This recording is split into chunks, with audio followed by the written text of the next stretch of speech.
ఆ రాజుకు అక్కడున్న యెరూషలేములో ఉన్న ప్రజలందరికీ ఈ మాట ఎప్పుడైతే విన్నారో, యూదుల రాజుగా పుట్టినవాడు ఎక్కడున్నాడు, మేము ఆయన్ను పూజించడానికి వచ్చి ఉన్నామని.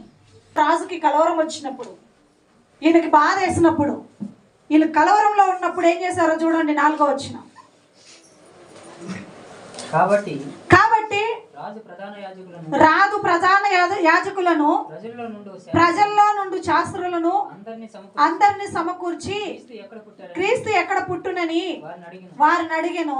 ప్రధాన యాజకులను శాస్త్రులను పిలిపించాడు. ఎవరు? హెరోదు రాజు.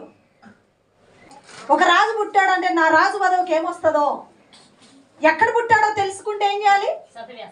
ఏదో ఒకటి చేయొచ్చు అనుకొని, నాకంటే ఆయన ఎక్కడ వచ్చి నాకంటే గొప్పవాడు అనిపించుకుంటాడో, నాకంటే ఎక్కువగా పలుకుబడి అతనికి వస్తుందో అని చెప్పి ఈ శాస్త్రులను పిలిపించుకొని వాళ్ళ దగ్గర అడుగుతున్నాడు. ఎక్కడ పుట్టాడైనా మీకేమైనా తెలుసా చెప్పండి అని శాస్త్రులను అడుగుతూ ఉన్నాడు. కలవరం పోవడానికి కోసమై కలవరం పడుతున్నాడు.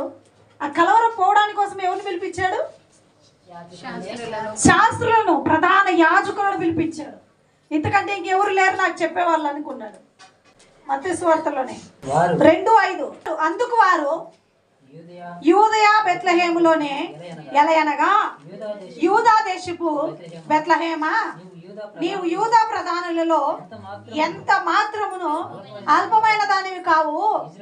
ఇజ్రాయేలు నా ప్రజలను పరిపాలించు అధిపతి నీలో నుండి వచ్చును అని ప్రవక్త ద్వారా వ్రాయబడి ఉన్నదని దేవుని నామానికి మహిమ కలుగును గాక. వీళ్ళు వచ్చి ఏం చెప్తున్నారు? మాకు తెలుసు, ఒక ప్రవచనం ఉంది పాత నిబంధన గ్రంథంలో, దేవుడు ప్రవక్తల ద్వారా ప్రవచనం పలికించాడు. ఎక్కడ? మీకా 5:2లో మీకా ప్రవక్త ద్వారా ప్రవచనం పలికించాడు. ఏమని? యూదా బెత్లెహేమా, నువ్వు ఎంత మాత్రం అల్పమైన దానివి కాదు. ఎందుకంటే అది చాలా చిన్న పట్టణం బెత్లెహేము. దాంట్లో కేవలం 200 ఇళ్ళు మాత్రమే ఉంటాయంట. చాలా తక్కువ మంది జనాభా ఉన్నారు. యెరూషలేముకి బెత్లెహేముకి 9 కిలోమీటర్లు మాత్రమే ఉంటది. ఈ చిన్న గ్రామము, ఇది అల్పమైన గ్రామం అని అనుకుంటుంటే ఆ గ్రామంతో మాట్లాడుతున్న మాట ఇదిగో, యూదా బెత్లెహేమా, నువ్వు యూదల వాళ్ళ ఇంటి వారిలో ఎంత మాత్రము నువ్వు అల్పమైన దానివి కాదు. యూదాలో నుండే, యూదా బెత్లెహేములో నుండే వస్తాడు. అది పనికిరానిదే. కానీ ఆ పనికిరాని పట్టణమును దేవుడు ఏం చేస్తాడు? ఆశీర్వాదముగా మార్చాడు. బెత్లెహేము అనే మాటకు రొట్టెల విల్లు, సమృద్ధి గల దేశం అది, సమృద్ధి గల పట్టణం అది.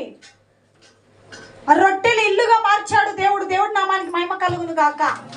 ఒకవేళ మన జీవితం లేక మనం ఎలా ఉన్నామో, ఒకవేళ అల్పమైన వారిగా ఎదుటి వారికి కనిపించవచ్చు, మనం ఎందుకు పనికిరాని వారిగా. కానీ దేవుడు ఏమంటున్నాడు? నీవే నాకు కావాలి.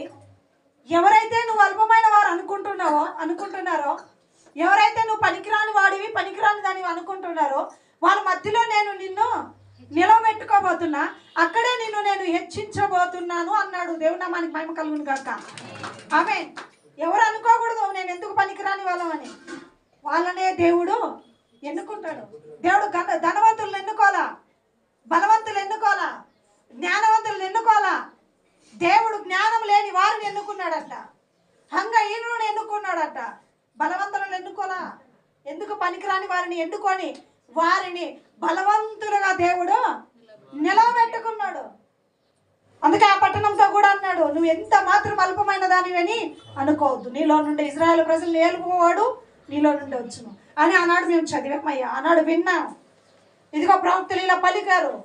మాకు తెలిసి ఈ బెత్లెహేములోనే ఆయన పుట్టి ఉంటాడు అని ఆ శాస్త్రులు ఈయనకు చెప్పారు. ఈయనకు చెప్పినప్పుడు అర్థమైంది ఏంటో తెలుసా? అవునా, అయితే బెత్లెహేములోనే పుట్టాడా? అయితే పుట్టాడు, సరే, పుట్టి ఎన్ని రోజులు అవుతుంది? రాజుకు తెలియదు కదా. పుట్టాడు, పలానా స్థలంలో పుడతాడు అనేది మీరు చెప్తున్నారు, ప్రవచనం నెరవేరిందని. అయితే ఆయన ఎప్పుడు పుట్టాడు? ఏ సమయాన పుట్టాడు అని తెలియాలి కదా. తెలియకపోతే రాజు ముందుకు ఎట్లా పోతాడు ఇంకా. అందుకని రాజు ఏం చేశాడంటే, ఎవరైతే తూర్పు దేశపు జ్ఞానులు వచ్చారో వాళ్ళని మళ్ళీ దగ్గరకు పిలిపించుకున్నాడు. దగ్గరకు పిలిపించుకొని ఏమడుగుతున్నాడో తెలుసా? అయ్యా, మీరు ఆ నక్షత్రాన్ని చూశారు కదా, ఎప్పుడు చూశారు, ఏ కాలంలో చూశారు, మీరు చూసి ఎన్ని రోజులు అవుతుంది? తూర్పు దేశపు జ్ఞానులకి తెలియదు నిజంగా రాజు ఇలాంటి వాడని. రాజు మాటలు చూస్తే అలా లేవు. ఈయన కూడా దేవుని ఆరాధించేవాడిలాగానే, ఈయన కూడా దేవుని స్తుతించేవాడిలాగానే కనపడుతున్నాడు. వాళ్ళు అనుకున్నారు నిజమే కదా, ఆయనకు అడ్రస్ తెలియక, పుట్టినవాడు ఎక్కడున్నాడో తెలియక సైలెంట్గా ఉన్నాడు. కానీ ఒకవేళ తెలుసుంటే మనకంటే ముందుగా పోయి ఆరాధన చేస్తుండేవాడు. కాబట్టి మనం తొందరగా వెళ్ళి ఆయన్ను చూసి ఆయన ఎక్కడున్నాడో మనం తొందరగా చెప్దామని ఆశతో వెళ్తున్నారు. నుండి ఆ శిశువు ఉంటున్న ఇంటిలోనికి వచ్చే వరకు అప్పుడు దారి చూపించింది. అప్పుడు వాళ్ళు క్రమంగా వెళ్ళారు. క్రమంగా వెళ్ళి వారు చేసిన పని తర్వాత వచ్చిన చదవండి 10-11. వారు ఆ నక్షత్రమును చూసి అత్యానంద భరితులై ఇంటిలోనికి వచ్చి తల్లి అయిన మరియను ఆ శిశువును చూసి సాగిలి పడి ఆయన్ను పూజించి తమ పెట్టెలు విప్పి బంగారమును సాంబ్రాణిని బోలమును కానుకలుగా ఆయనకు సమర్పించిరి. దేవుని నామానికి మహిమ కలుగుతుంది. అత్యానంద భరితులై సంతోషముగా ఎలా వచ్చారు? వాళ్ళు వచ్చేటప్పుడు ఆరాధించడానికి సంతోషంగా వచ్చారు. ఏం తీసుకొచ్చారు? బంగారు సాంబ్రాణి బోలెమును తీసుకొని వచ్చారు. తీసుకొని వచ్చి పూజిస్తున్నారు, ఆరాధిస్తున్నారు, ఆయన మృక్కుతూ ఉన్నారు. ఈ జ్ఞానులకి మీరు వెళ్ళండి, పూజించండి, వచ్చి నాకు చెప్పండి అని. అప్పుడు వీళ్ళు ఎక్కడికి వెళ్ళాలి? తూర్పు దేశ జ్ఞానులు మళ్ళీ రాజు దగ్గరికి వెళ్ళాలి. ఎందుకంటే రాజు కూడా పూజించాలన్నాడు కదా, రాజు కూడా కనపరచాలన్నాడు కదా. కాబట్టి రాజుగారికి మేము చెప్పాలి, ఆయన ఏడున్నాడని చెప్పాలి అని అనుకుంటున్నారు. హృదయ రహస్యములు ఎరిగి ఉన్న దేవుడు ఆయన. మనుషులు ఎరగకపోవచ్చు, కానీ దేవుడికి తెలుసు వారి హృదయంలో ఏముందని. చూడండి దేవుడు ఎలా చెప్తున్నాడు వారితో 12లో. తర్వాత హెరోదునొద్దకు వెళ్ళవద్దని స్వప్నమందు దేవుని చేత బోధింపబడిన వారై వారు మరి యొక్క మార్గమున తమ దేశమునకు తిరిగి వెళ్ళిరి. దేవుని నామానికి మహిమ కలుగును. ఏం చేస్తున్నారు? వాళ్ళు వెళ్ళి చెప్దామని అనుకుంటున్న సమయాలలో స్వప్నమందు దేవుడు ఏం చేస్తాడు? మీరు వెళ్ళొద్దు, హెరోదు రాజు దగ్గరికి వెళ్తారేమో, మీరు వెళ్ళొద్దు, మీరు వచ్చిన మార్గంలో మీరు వెళ్ళొద్దు, తిరిగి వేరే మార్గంలో వెళ్ళండి అని చెప్పాడు. వెళ్ళొద్దు అని చెప్పినప్పుడు ఆ మాటకు లోబడ్డారు వాళ్ళు, ఆ మాట విన్నారు వాళ్ళు. ఆ మాట విన్నారు కాబట్టి వాళ్ళు ఏం చేశారంటే అక్కడి నుంచి వేరొక మార్గంలో తిరిగి వెళ్ళిపోయారు. వెళ్ళిపోయినప్పుడు అప్పుడు హెరోదు రాజుకి ఏమనిపిస్తుంది? నేను వారికి మార్గాన్ని చూసి నాకు వచ్చి చెప్పండి అని చెప్తే వాళ్ళు నన్ను ఏం చేశారు? మోసం చేశారు, అపహాసించారని ఆయన బహు రోద్రుడై, చూడండి 16లో, ఆ జ్ఞానులు తను అపహసించిరని హెరోదు గ్రహించి బహు ఆగ్రహం తెచ్చుకొని తాను జ్ఞానుల వలన వివరముగా తెలుసుకొనిన కాలమును బట్టి బెత్లెహేములోను దాని సకల ప్రాంతంలోను 2 సంవత్సరములు మొదలుకొని తక్కువ వయసు గల మగ పిల్లలను అందరినీ వధించెను. దేవునామానికి మహిమ కలుగును.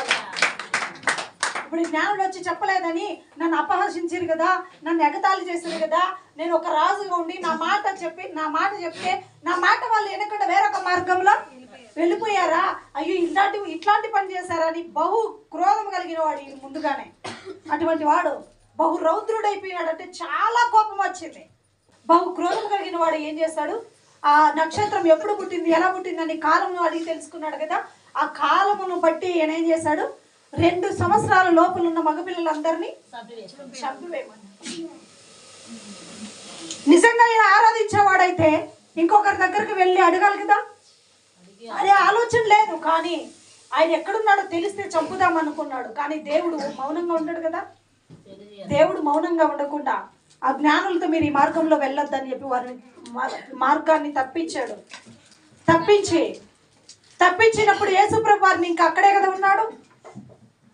శిశువుగా ఉన్నాడు కదా అక్కడే. ఇప్పుడు ఆ మగపిల్లలు అందరినీ చంపినప్పుడు ఇప్పుడు యేసుప్రభు వారిని చంపద్దా? చంపాలి కదా. ఆయన కూడా 2 సంవత్సరాల లోపల. అందుకనే బైబిల్ పండితులు ఏమంటారంటే అప్పటికి ఆయన శిశువు కాదు. శిశువు అంటే చిన్నపిల్లలను కూడా శిశువులు అంటారు కదా. కాబట్టి శిశువు అంటున్నారు కానీ చిన్న బిడ్డ ఏమి కాదు. ఆయనకు దాదాపు 2 సంవత్సరాల లోపు ఉండొచ్చు అని అంటున్నారు. ఎందుకంటే ఈ తూర్పు దేశపు జ్ఞానులు వచ్చినప్పుడు వారు పాకలో లేరు కదా. పాకలో ఉన్నారా? వారు ఒక ఇంటిలో ఉన్నారు కాబట్టి అప్పటికి ఆయనకు రెండు సంవత్సరాలు ఉండొచ్చు, లేక 1.5 సంవత్సరము అలాగైనా ఉండొచ్చు అని ఆలోచన. ఆ కాలాన్ని బట్టించి ఆయన చంపించాడు. అంటే ఇప్పుడు బంగారు సాంబ్రాణి బోలం ఎందుకు తెచ్చారంటే ఇప్పుడు ఈ మగపిల్లలందరినీ చంపివేయాలనుకుంటున్నాడు కదా హెరోదు రాజు. అప్పుడు దేవుడు ఈ యోసేపుతో ఒక మాట చెప్తాడు, అయ్యా ఇదిగో ఒక క్రూరమైన రాజు పసిపిల్లలందరినీ చంపాలనే ప్రయత్నం చేస్తున్నాడు కదా. కాబట్టి నువ్వు ఈ చిన్న బిడ్డను తీసుకొని ఆ తల్లిని ఆ బిడ్డను తీసుకొని ఇక్కడ నుంచి ఐగుప్తుకి వెళ్ళిపో అన్నాడు. ఐగుప్తుకి వెళ్ళిపోవాలంటే ఇప్పుడు ఒట్టి చేతులు ఎలా వెళ్తారు? యోసేపుకు మరియకు వెళ్ళాలనుకుంటే వారి చేతిలో ఏముంది? వాళ్ళు పేదవాళ్ళు కదా, ఏమి లేదు. అలాంటి సమయాలలో దేవుడు ఏం చేశాడు?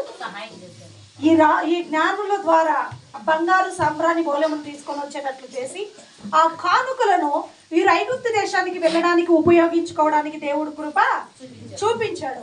వాళ్ళు 1 రోజు కాదు 2 రోజులు కాదు, ఆ హెరోదు రాజు చనిపోయినంత వరకు వారు ఐగుప్తులోనే ఉన్నారు. ఏం చేశాడు? ఏర్పాటు చేశాడు. ఈ జ్ఞానం ద్వారా ఏర్పాటు చేసి ఐగుప్తు దేశంలో వాళ్ళు బ్రతికినంత ఆ ఉన్నన్ని రోజులు వాళ్ళు జీవించడానికి కోసమే ఈ బంగారు సామ్రాణి బోలం వాళ్ళు వాడుకున్నారు. అక్కడ జీవించుకోగలిగారు. తర్వాత హెరోదు రాజు చనిపోయిన తర్వాత దేవుడు చెప్పాడు యోసేపుతో, అయ్యా ఎవరైతే శిశువుని చంపివేయాలని అనుకున్నాడో ఆ హెరోదు రాజు చనిపోయి ఉన్నాడు, తిరిగి మళ్ళీ యెరూషలేములోకి మళ్ళీ వచ్చేయండి అని దేవుడు స్వప్నమందు మాట్లాడినప్పుడు మళ్ళా యోసేపు దేవుని మాట విని ఆ ప్రకారంగా కుమారుని తన భార్య అయిన మరియని తీసుకొని మళ్ళా తిరిగి ఇక్కడికి వచ్చేసాడట. ఆ నక్షత్రాన్ని పట్టుకొని వాళ్ళు ముందుకి కొనసాగిన వారు ఒట్టి చేతులతో వారు దేవుడి సన్నిధికి రాల. వారు ఏదైతే తీసుకొచ్చి గణపరచాలనుకున్నారో అవే తీసుకొని వచ్చి దేవుణ్ణి గణపరచారు. అంటే వాళ్ళు డబ్బులు తీసుకురావచ్చు, లేక వేరే తీసుకురావచ్చు, కానీ ఆ దేశంలో బంగారు బాగా చాలా శ్రేష్టమైనదట. వెండి బోలం అనేది కూడా అది చాలా శ్రేష్టమైనది కాబట్టి ఆ శ్రేష్టమైనది మాత్రమే తీసుకొచ్చి దేవుణ్ణి గణపరిచారు. అయితే మనుషులు ఒకటి పెట్టుకొని హెరోదు రాజు అలా చేశాడు. లాస్ట్కి ఏం చేశాడు? ఆయన ఏం పొందుకున్నది ఏమి లేదు. ఆయన లాస్ట్కి మరణాన్ని పొందుకున్నాడు తప్ప ఇంకేమి ఆయన సంపాదించుకున్నది ఏమి లేదు. మాటకు లోబడిన జ్ఞానులు మళ్ళీ తిరిగి క్షేమంగా ఇంటికి వెళ్ళగలిగారు. దేవుని మాటకు లోబడిన యోసేపు భార్య అయిన మరియా, ఆ పుట్టిన శిశువు యేసుప్రభు వారు కూడా క్షేమంగా జీవించుకోగలిగారు. కానీ కుట్రతో ఆలోచన చేసిన హెరోదు రాజు మాత్రం ఏమైపోయాడు? చనిపోయాడు. కాబట్టి దీన్ని బట్టి మనము కూడా దేవుడి సన్నిధిలో ఎలా ఉండాలో ఒకసారి మిమ్మల్ని మీరే ప్రశ్నించుకొని మిమ్మల్ని మీరే పరీక్షించుకోండి. నేను ఎలా